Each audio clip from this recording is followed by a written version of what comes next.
Welcome back to the international special of the Play On podcast, the full-time analysis. Stephen, that was a better second half, mate. Very much so. Very entertaining second half. I thought it was really good. I was very impressed with both sides, really. I think Austria kind of came into their own a little bit kind of towards the start of this, same as the first half, really dominated the early stages. But I think Scotland had a game plan, but again they went behind. Steve Clarke changed it.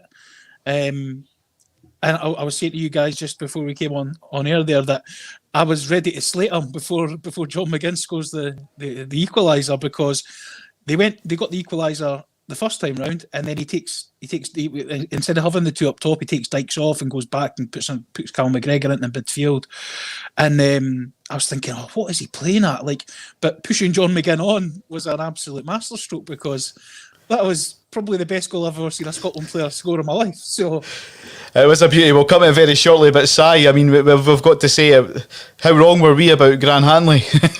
Yes, as Stephen said just before we went on air, that is why we managed at Sunday League level, and you're a goalie coach. And Steve Clarke is an international manager, and he's got a proven track record, and it worked.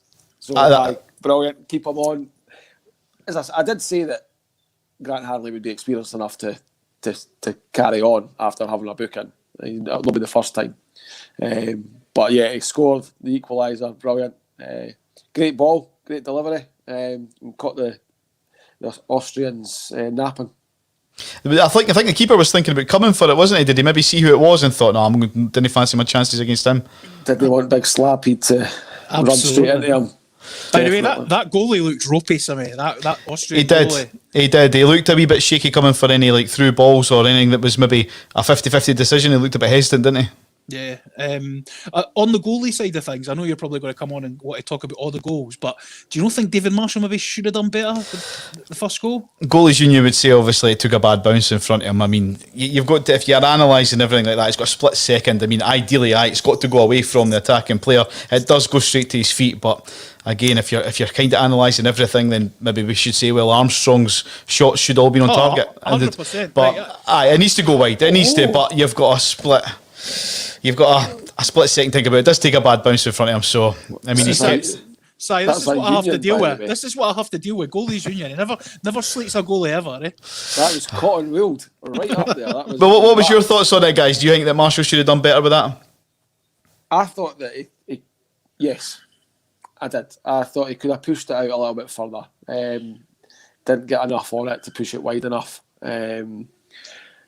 But then you could actually blame the defender for not going in quick enough as well. The strikers reacted really quickly. He looks good, that Kladich, I have to say. His second goal was a really, really good header. Big lad, eh? Yeah. Was it 6-7? I think. Something like that. Austrian crouch, mate. Austrian crouch. It seems to be, but he's in a rich vein of form for his club level at Stuttgart, and he's brought it in tonight, and one good striker's goal, and the second absolutely cracking header.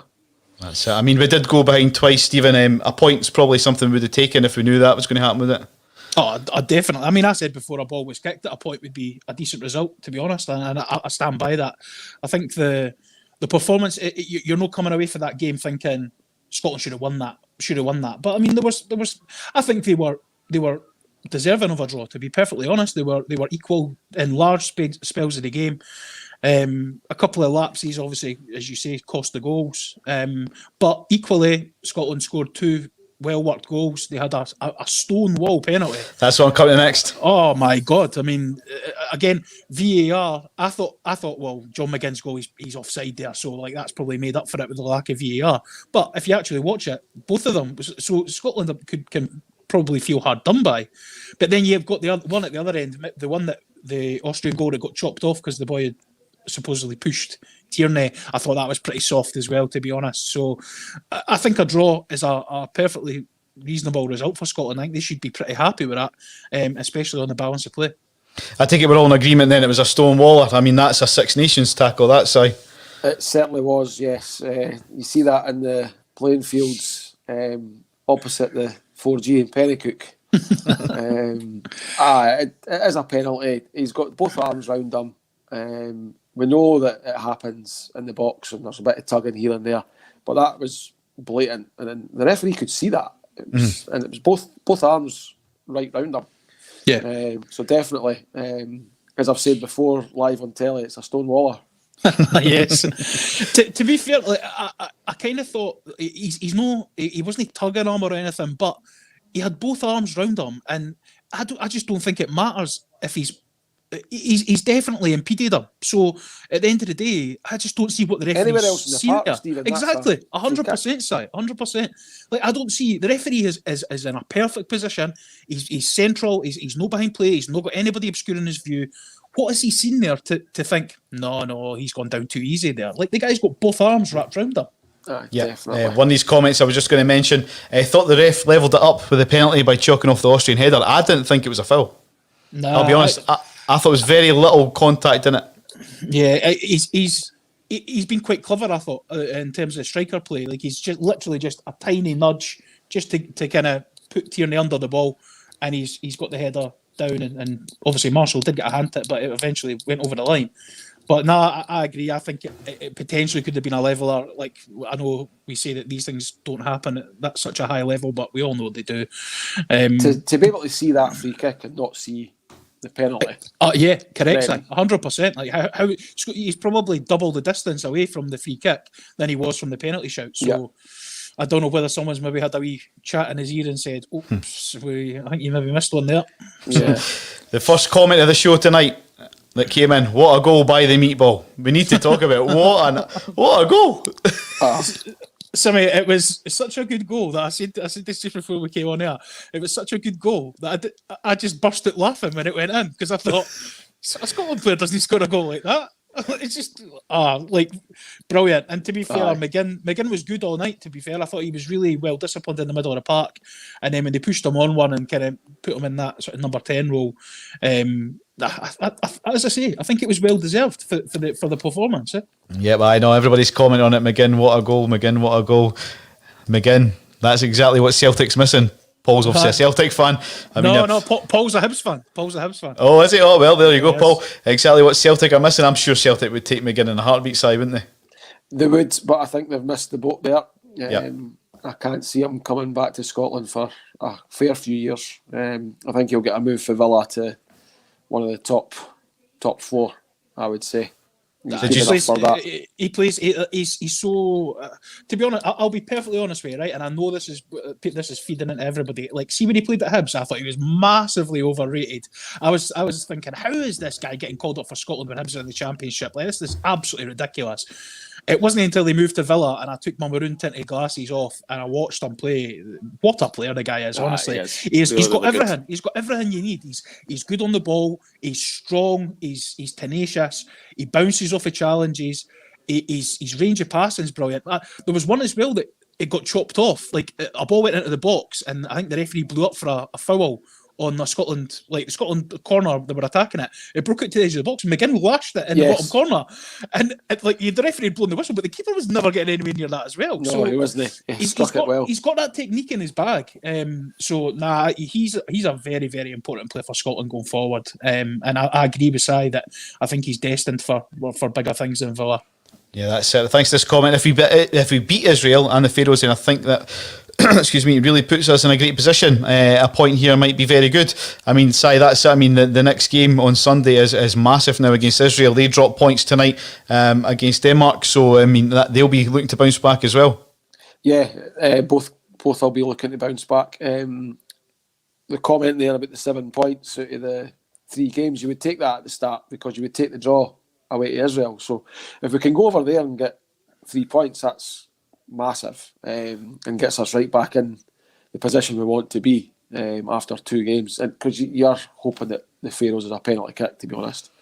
And we've been to Israel and we've got a result before, and we've played them that many times that we will cancel each other out a bit. But I think we need to get a bit gung ho against them because they're workmanlike, but they're nothing special. I agree. That Austria side is much, much better than Israel. And I understand we're at home in a game, and it does make a difference. Going to Israel is a tough slog. Just the travelling time alone is a tough one. But that team that we played tonight is far superior to that Israel team. The thing that, as Sai says, the thing that Israel have in their favour, probably the same as Scotland, is that they are kind of the sum of their parts is better than the individual pieces. So it's like they're a workman-like team. They all graft. They work for each other. They know their individual roles. But you've got guys like El Hamid that was playing with Celtic and Beaton who can't get a game for Celtic. These guys are mainstays in that team. So there's nothing to say that they can't go across there and get a result. I don't see that being an impossibility. And if you've come away with 7 points for the 3 games, that's absolutely over the moon with that. You have to be over the moon with that, surely. Yeah, definitely. The Israel game's a cup final for me now, even this early on. Massive game. I mean, it might be one of the ones we would do look back and think, do you know what, that actually was a cup final, that game. We really needed the 3 points. Yeah, I think we might. As he says, it's really early on, and you've got to hit the ground running in these competitions, and you've got to lead from the start. This waiting until 4 games to go, going, you know what, we need to get 3 wins and a draw. You want to be able to manage your games as you go into the qualification. And you want to say, right, Israel, we could take a draw, should we have beat Austria, but just flipped it, where you now go to Israel hoping to get the victory that hopefully we were wanting tonight. And we can definitely do it. Israel, they're nowhere near as good as that Austrian side. Austria were very technical. They had really good players in the middle of the park. The guy up front is probably one of the best strikers that we'll play against, to be honest, in this qualifiers. So you've got to go over there and have a go. And we're good enough to have a go. We've got the players now to not be feared of teams away from home. Yeah, definitely. And this comment had a wee chuckle, but he's maybe got a point. We should only play in the rain, because it started lashing down, and that's when Scotland hit a bit of form. So the flip side of that is, if we do qualify for the World Cup, I mean, the temperatures over in Qatar aren't really going to suit a Scotland national team, Stephen, are they? No, definitely not. I mean, there's some fair-skinned laddies there that are going to be struggling, I think. Be a fried meatball. Exactly. Can you imagine what Davy Levy would be like? It's just listen. These stadiums that Qatar are all air conditioned, best of it. Like it will be temperature controlled, humidity controlled, everything. So the actual playing conditions is probably going to be far superior than when, for example, they played in USA in '94. It was, I think, some of the games it was 120 degree heat and things, and it was 99% humidity. So some of the previous World Cups that we've had, folk will look at Qatar and think that this is going to be the worst ever, but I don't think that is going to be the case. I think all the stadiums have got closed roofs and stuff, so the only one, they might get sunburned when they're training, but apart from that, it'll be all right. That's it. I know they were talking about maybe having kickoffs quite late at night as well, once the sun was at a lower stage. I mean, even wherever it is, the Tartan Army will still follow the squad, won't they?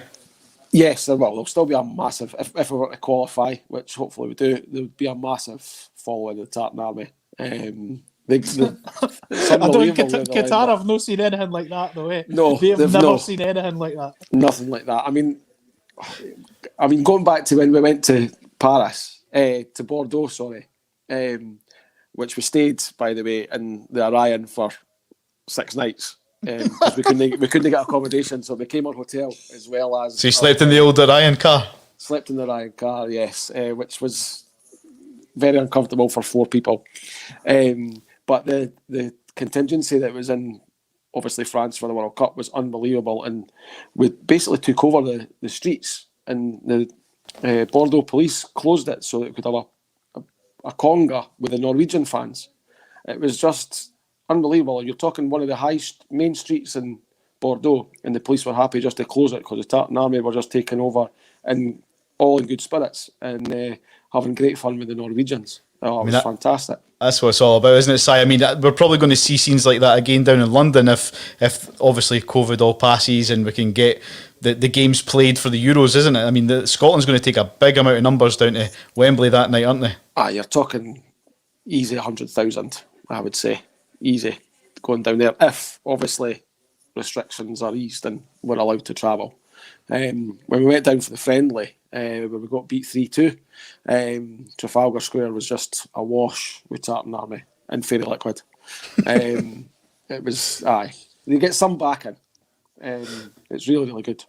No, that's it. That's what it's all about, isn't it, mate? I mean, I'm just reading through some of the comments as well. We're talking about Turnbull should be in the squad, even though he can't last 90 minutes. He should be getting a game in front of some of them tonight. I mean, there's not a lot of anti-Scottish posts. I mean, I think a draw was probably a fair reflection on that tonight. I mean, there's a few comments talking about the left back situation, how Tierney should maybe be playing as an out and out left back instead of Robertson. You kind of screwed your face about there, Stephen. Would you agree with that, or would you disagree? Or I mean, it's absolutely nonsensical for Scotland to leave Andy Robertson out of the team, but to me, that argument stands up. To be honest, I mean, there's no debating. He gives everything he's got for Scotland. He's not one of these guys that half-arses anything. I think he's there and he is trying his best, but things are just not coming off for him. Like I think the last 4, 5, 6 performances I've seen from him in a Scotland shirt, he's taking the set pieces. He's getting up and down that left wing, but he's not really producing a hell of a lot. But I mean, Tierney's form for Arsenal's incredible at the moment. But I thought Tierney did all right at centre half. I thought he did pretty well. And if that's the only way of having both of them in, then that's probably what they should do. I'm just reading the comments and I just read one and I've just got an image on my head and I can't get it. I just can't get it. Killing men on Campbell.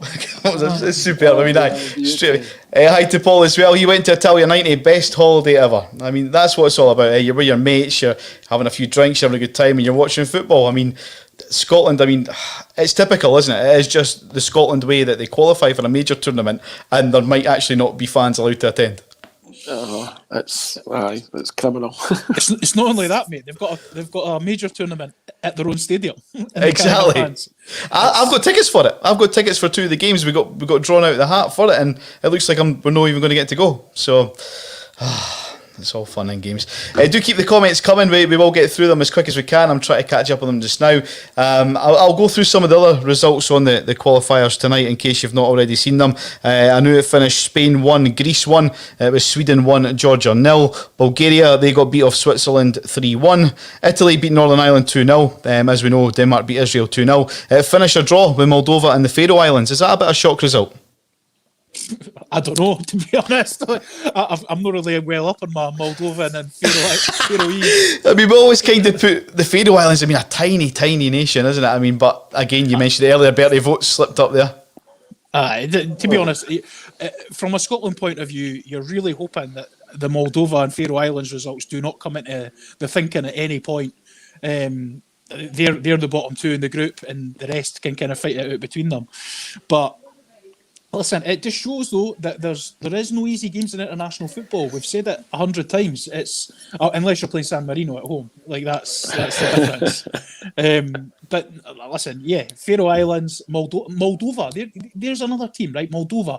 Every single person in Scotland will assume that Scotland will be able to go to Moldova and win 4 or 5-0. That will not happen. I can tell you that right now. No.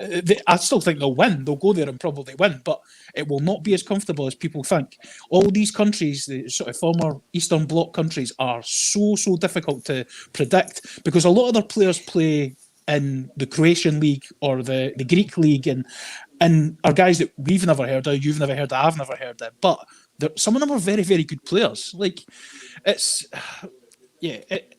as I say, I would really hope from Scotland's point of view that they don't even have to consider what these results, like for these 2 teams, are coming into the equation. Yeah, no, that's it. I mean, we go into Sunday now, it's Israel away, and then it's the Faroes on Wednesday as well, so we've touched on it earlier. Hopefully we do get the full 6 points from that. Is the Faroes on Wednesday at Hampden? Hampden, yes. Yeah, right, so okay. it's home, away, and then back home. Well, I have to say, none of us got the predictions right. Si, you went for 1-0 Scotland. Stephen, you went for 1-0 Austria, then backtracked and went 1-1. I went 2-1 Scotland, but none of us were right. So No, I'll be honest, I didn't. I never saw 4 goals in that game. Like I didn't think. Well, for one, I didn't think Scotland would score 2. So I was pleasantly surprised by both teams. To be honest, I thought it was a really good game. I'll be honest, it was a decent game. Yeah. Do keep the comments coming. We've still got another 10 minutes of the show to go, so keep them coming. Stephen, a few people having digs at you obviously earlier on about the whole Hearts result at the weekend. Midweek there against Brora Rangers. Obviously, Hearts were missing Craig Gordon as he was called up in tonight's game. Do you think he maybe would have made a wee difference for the Hearts squad if he was in the sticks? Probably no, mate. To be honest, nah. Like, oh God, like at the end of the day, if a player is called up for an international, even if they're not going to be taking part in the game, and you've got a choice between travelling and sitting on the bench for your country or going to Brora Rangers on a Tuesday night, and no, I mean there is absolutely no debate that is not going to happen. But I can understand why he went with Marshall, and I know that David Marshall's just come back from injury. He's not playing his first choice for Derby at the moment. But we talked about this on our Monday night show, Sammy, that like when the result happened and they won the penalty shootout, nobody deserved that more than David Marshall because of what he had done. He came to every squad. Sometimes he was second choice, sometimes he was third choice. He was behind McGregor, he was behind Craig Gordon. Like two of the best goalkeepers, arguably, that Scotland's ever produced at least in the last 25 years. And he never, ever shunned away from it. He came and he put his time in and he worked hard. So he deserves his chance. And I know Craig Gordon's at 38 and he's probably trying to get as many caps as he can before he retires. But even as a Hearts fan, I would say that David Marshall deserved to be in tonight. And although I did say that I was maybe a bit dubious about the first goal, that's only because I think that it didn't come through bodies or anything. I know it's bounced up in front of him, and I know you're going to defend him. But other than that, I thought he was really good. He marshalled the defence really well. Listen, it is what it is. Yeah, I mean, as you say, I mean, he's no spring chicken, Craig Gordon, but neither's Marshall. He's kicking on a bit. The future of the goalkeeping position in Scotland might be a bit worrying, Si. Is that something, looking ahead, that there's no real contender to come in and fill those gloves? I don't know. I think about Xander Clark at St Johnstone. I think he could potentially be a Scotland player. This is what I don't understand. Like, why have they never? Like, why? Obviously, they had the boy Ross McCrory, who's on loan for Rangers. Mm-hmm. They had him in a squad, but like, why do they not just call up a fourth goalie and just say like somebody like Xander Clark, just get him in and around the squad, get him some experience? Because goalkeeping, you know, Sammy better than us, that goalkeeping's a completely different kettle of fish. Like they are. They just go away, they train in a completely separate group. So there would be nothing stopping them having a young keeper or a Xander Clark who like, let's be honest about it. If something happens to Craig Gordon and, say, John McLaughlin over the next couple of months, Xander Clark's probably going to go to the Euros. He's probably going to be one of the next in line. So getting him in and around that squad, to me, it doesn't really make sense to call up three senior goalkeepers. They should have maybe had two seniors. John McLaughlin's not been playing. So no, I know. Why really have him involved? I know he's been involved in the past, and they went for the easy option. But get a younger person, because it's going to be Marshall or Gordon that plays. Yeah. And if Marshall was to get injured in the game, it would be Gordon that would come on. So you've got your third goalie is going to get nowhere near it. Yeah, you're right. Unless somebody gets injured in the first game, second game he goes onto the bench. But then Xander Clark or a younger goalie would be good enough to be on the bench. I don't know if Stevie Woods decides that. Maybe Stevie Woods wants a group and he wants them to train as a group, play as a group, because he knows that they can get the best out of each other when it comes to game time. I don't know. Sammy, again, you'll know better than us. So, controversial comment coming in, guys. As a Celtic fan, I've got to say I play McLaughlin over Gordon. Oof. It's... I mean, certainly not on this season's form. Again, Gordon's playing in the Championship, but John McLaughlin's not playing at all. So against Scott Bain would have done better with the shot. He would have pushed it away, mate. Exactly. That's it. I mean, we're having a bit of a giggle and laugh, but I mean, there isn't an abundance of young Scottish talented goalkeepers coming through. When you look at the class of McGregor, Gordon, Marshall, all that sort of era of goalkeeper that's come through, been superb. But like you say, Xander Clark, maybe McCrory, there's not a lot more. I've got one for you. The same as Che Adams, the boy Gunn, Angus Gunn. That's Brian Gunn's son. Right. And would he qualify on? His dad's Scottish. His dad's Brian Gunn. Brian Gunn, Balted. Yeah. Yes. His dad's Brian Gunn, but obviously he's born and bred in England. But Scotland have tried to get him before, but again, I think he's been pretty close to the England setup. He's been in the 21s and stuff. If he doesn't get a full call-up, which I very much doubt he will, because I think he's playing in the Championship at the moment. So to me, I'd go and get him.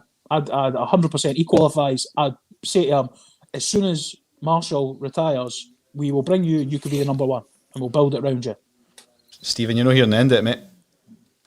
Oh, come on. Listen, I'm glad. I'm getting it all out of the way now so that for when Monday's show rolls round, it's done and dusted. I'm sure I'll still come to you guys on that. O'Donnell should be nowhere near the national team. Now, I mean, we kind of talked about this. I mean, he's a workhorse, Stephen. You mentioned it before we come on here. He never stopped running all night, mate, did he? I mean, I agree. See, ability-wise, he's probably not the best. He's playing for Motherwell. I mean, I can understand why people are sort of looking down their nose at him a bit.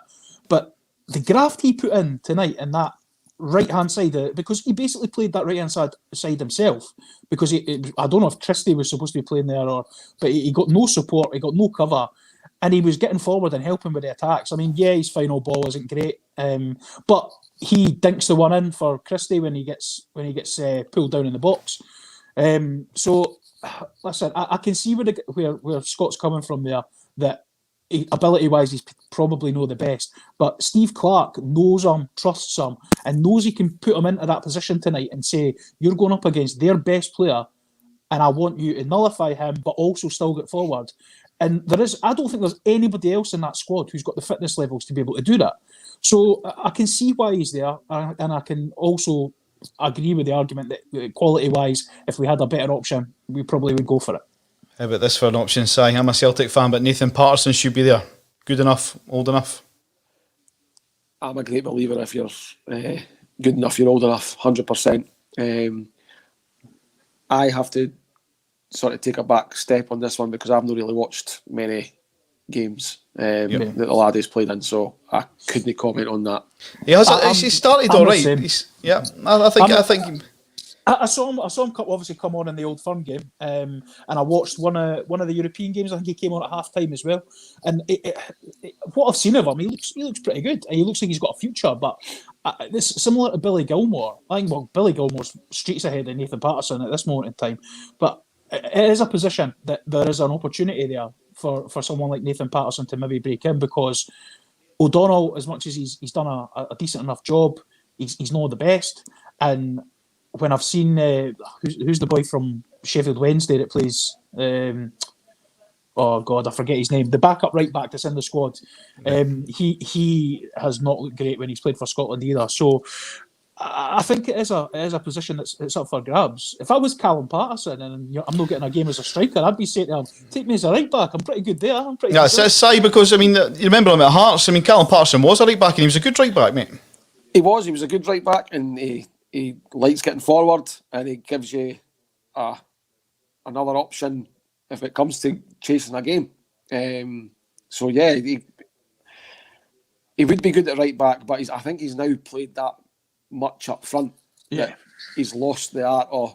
I mean, he wasn't a great defender, but he's lost that art, I think, going back into right back, because he's now he's up there to cause hassle.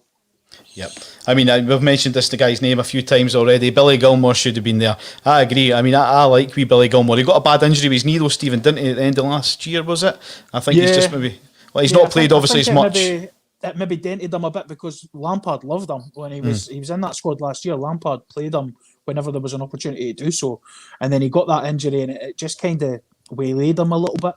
But I think he's played a couple of games now under Tuchel, and Tuchel's actually came out and praised him, like named him and praised him. So, I mean, there's no debate, and the kid's got an unbelievable future ahead of him. And maybe these Euros have maybe just come a little bit too early for him. If I was him, I mean, in hindsight, it's a wonderful thing, but he's probably looking at that now saying, I should have went out in January and got 30 games under my... I mean, look at Jesse Lingard for England. He was so far out of the England picture, it wasn't even funny. He goes and gets a decent loan move, and like he's now one of the highest profile players in the Premier League and gets recalled for England. So if Billy Gilmore had done similar and went and got a loan move to maybe a Championship club or even Rangers, if he wanted to come back and he got a bit of regular game time, I think Steve Clarke would have probably had no choice than to at least consider him in the same sort of bracket as Turnbull. Yeah, exactly. Just talking to Turnbull and Gold before Gilmore for Daniel, he says, Galt, he's got to be close to getting a sniff on the pitch, hasn't he? He's hit good form over in Portugal, Si. I mean, he was the next up and coming thing over here at Dundee United. Is there a chance for him in the future? There has to be a chance. He was a really good player before he went over to Sporting, wasn't it? And then he was playing for the Sporting B team, and he's now obviously got a move. I can't mind what they're called. He's in Portugal, some team in Portugal, yeah. I wouldn't even try and pronounce that, to be honest. But yeah, by all accounts, he's getting good game time, and he's playing really, really, really well. He's definitely good enough to come and get into that Scotland squad. Yep, well, I mean, time's kind of got away from us, guys. Our half-hour slot is up. It's been an absolute pleasure having Si Rennie on the show tonight, Stephen. As always, for having me. No, I Thanks mean, for coming, Si. Appreciate it. No problem. No, you've broke your duck now. We might well see you back on the Play On podcast. We've not really had in-depth discussions about it, but there is a chance that we'll be covering the Israel game on Sunday night. Same before, during, and after. The Play On podcast will return on Monday as normal, and there might well be a chance that we'll be covering the Faroe Islands game on Wednesday as well. Thanks for all the comments. Thanks for everybody that's watched it. We'll see you all again, possibly on Sunday, but most certainly on Monday night for another episode of the Play On podcast. Thanks for watching.